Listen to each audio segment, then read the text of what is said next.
Army chief general Syed Asim Munir ने गुज़िश्ता overseas Pakistani convention से खिताब किया। ओवरसीज पाकिस्तानी जो हैं उन्होंने मुतमईन और बड़े इत्मीनान के साथ इस खिताब को सुना। आर्मी चीफ साहब का जो खिताब है वो एक रिमार्केबल था। आज अब भारत की तरक्की, आपके पड़ोसी हैं, हमारा डीएनए सेम है, हमारे मिजाज सेम है। We are different from the Hindus in every possible aspect of life. Our religion is different. Our customs are different. Our traditions are different. Our thoughts are different. Our ambitions are different. That was the foundation of the two nation theory that was laid there. और बिल्कुल general साहब ने ठीक कहा कि हमारा चीज़ों को देखने का तरीका मुख्तलिफ है, हमारा कल्चर अलग अलग है। चलो हिंदुओं से तो हम मुख्तलिफ हैं, लेकिन चाइना के साथ हमारा कौन सा करीबी रिश्ता है जिसके साथ हम नत्थी हुए हैं बड़ी देर से। देखिए, जो मैं जिस शोबे के अंदर आगे जाना चाहता हूं, अपनी कौम को सर्व करना चाहता हूं, वो आर्टिफिशियल इंटेलिजेंस के फील्ड में है। मैं एक आईटी की यूनिवर्सिटी बनाना चाहूंगा। इंसानियत की तारीख में सिर्फ दो रियासतें हैं जो कलमे की बुनियाद पर बनी हैं। पहली जो थी या अहले यस्रिबा ला मुकाम लकुम फरजिउ, ये कुरान में नाम है उसका, जो आज जिसको मदीना अल मुनव्वरा कहा जाता है। और दूसरी रियासत जो है वो उसके 1300 साल के बाद अल्लाह ताला ने ये आपकी बनाई है कलमे की बुनियाद के ऊपर। मगर इससे ज़्यादा जो बड़ा पैगाम था वो था, उन्होंने बलूचिस्तान के बारे में बात की, उन्होंने कश्मीर के बारे में बात की, गजा के बारे में बात, और उन्होंने गजा के बारे में बात की। कन्वेंशन इस्लामाबाद में बुलाया गया 2 रोज़ा 3 रोज़ा, और उसके लिए तकरीबन 1000 से ज़ायद कहा जा रहा है नुमाइंदे दुनिया भर से शरीक हुए 60 कंट्री से।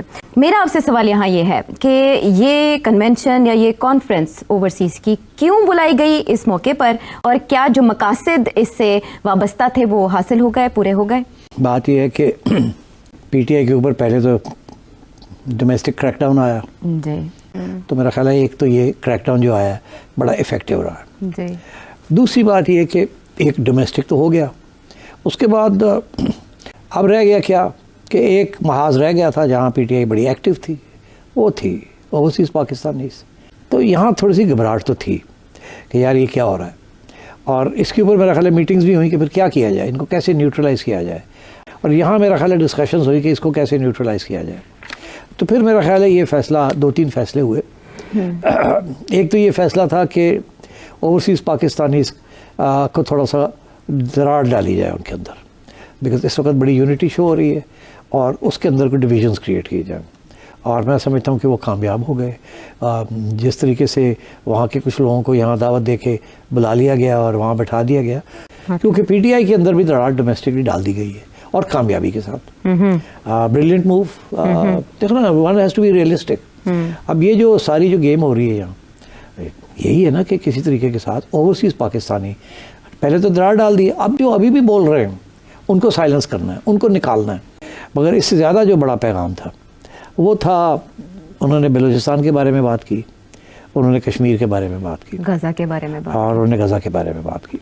गजा के बारे में तो बड़ी उन्हें पता है पब्लिक सेंटिमेंट क्या है, तो पब्लिक सेंटिमेंट को भी रिकग्नाइज करना था और सपोर्ट करना अपील था, किया उनको। ठीक, बिकॉज जाहिर है that is a very major issue and दुख, मुसलमान कौम बहुत दुखी है, और सिर्फ मुसलमान कौम नहीं और भी दुनिया बड़ी दुखी है। तो ये तो कहना ही था, और अच्छा, वेरी गुड टच, बड़ा अच्छा किया और बड़ा इस तरीके से किया, दैट वाज नीडेड।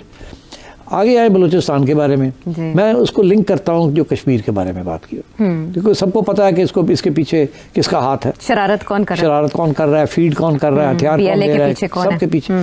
तो वो भी फिर इशारा इंडिया को कर दिया, क्योंकि देखिए बड़े अरसे से कश्मीर की बात नहीं हो रही थी इस मुल्क में, बहुत अरसा से हम चुप हैं कश्मीर के ऊपर, क्योंकि कश्मीर के अंदर वो जो गेरिला वॉरफेयर था वो भी कमज़ोर पड़ गया है, वहाँ भी इंडिया ने उसको पकड़ लिया, कंटेन कर लिया। तो अब ये क्योंकि इंडिया का हाथ बहुत स्ट्रॉन्ग जा रहा है बलूचिस्तान में, और हमारा भी ये मौक़िफ़ है इंटरनेशनली भी कि इसके पीछे India is interfering in Pakistan, तो बलूचिस्तान के साथ फिर उन्होंने कश्मीर की बात कर। ये बेसिकली दिस इज़ अ पैगाम फॉर इंडिया कि हम चाहें तो हम फिर टैप खोल सकते हैं, इसीलिए कश्मीर जगुलर वेन ये वो सारी बात उन्होंने की। हाँ। इस मौके पे army chief general Syed Asim Munir ने भी खिताब किया, और उनका खिताब खासा वालिहाना था। ओवरसीज़ पाकिस्तानी जो हैं उन्होंने मुतमईन और बड़े इत्मीनान के साथ इस खिताब को सुना, और ये अहम बात यह है कि जो आर्मी चीफ ने खिताब किया उसमें बहुत से कुरानी हवाला जात भी थे। बहरहाल तारड़ साहब, बहुत शुक्रिया आपके वक्त का। तारड़ साहब, 2 रोज़ा ये कन्वेंशन था, ये पहली बार हुआ पाकिस्तान की तारीख में कि ओवरसीज़ पाकिस्तानियों को बुलाया गया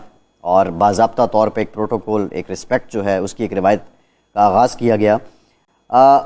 पाकिस्तानियों की, ओवरसीज़ पाकिस्तानियों की जो तवक्कुआत हैं, आप समझते हैं कि बिल्कुल ये उससे मुज़य्यन था, या वो कुछ और भी तवक्को कर रहे थे? और बिलखुसूस जो प्राइम मिनिस्टर ने और आर्मी चीफ ने स्पीच की है, हालांकि इस वक्त हालात आपको पता है, ओवरसीज जो जितने पाकिस्तानीज हैं उनके अंदर जो एक सियासी पार्टी है वो मुसलसल एक रोल अदा कर रही है। दूसरी बात यह है कि ओवरसीज पाकिस्तानी फाउंडेशन की हिस्ट्री में इस तरह का कन्वेंशन वो पहली दफा हुआ है, और जिस भरपूर तरीके से ओवरसीज पाकिस्तानीज ने उसमें शिरकत की वो भी रिमार्केबल थी। इंतजामात बहुत जबरदस्त थे, हर चीज बहुत आला थी। कुछ दोस्तों के गिले थे, मैं वहां पे जब अपने सर्कल में घूमता था तो उस पे कुछ गिले लोग करते थे मिस मैनेजमेंट के, अनऑर्गेनाइज करने के, लेकिन ये हर इवेंट में होता है। बाद लोग सैयद तारिक साहब, बाद लोगों को शिकायत थी कि हमें अच्छे होटलों में नहीं ठहराया गया, ये भी शिकायत सामने आई। देखिए, ये इस तरह की शिकायत थी अनऑर्गेनाइज, और देखिए उसमें देखिए आप हर एक को खुश कर ही नहीं सकते, लेकिन जिस तरीके से देखें ओवरसीज पाकिस्तानी फाउंडेशन में 35 साल से खुद एक ओवरसीज पाकिस्तानी हूं, मैंने नहीं देखा कि कभी इतनी इज्जत अफजाई की गई हो। और फिर उसमें सारी कैबिनेट थी वहां पे मौजूद। आर्मी चीफ साहब का जो खिताब है वो एक रिमार्केबल था, और उसके बाद वजीर आजम साहब का खिताब बहुत अच्छा था। ये तारड़ साहब ये बताइएगा कि एक असेसमेंट की गई है, 1000 अरब रुपए जो हैं वो पाकिस्तानी जो करेंसी है रुपए में इन्वेस्टमेंट जो है वो इस कन्वेंशन के बाद आएगी।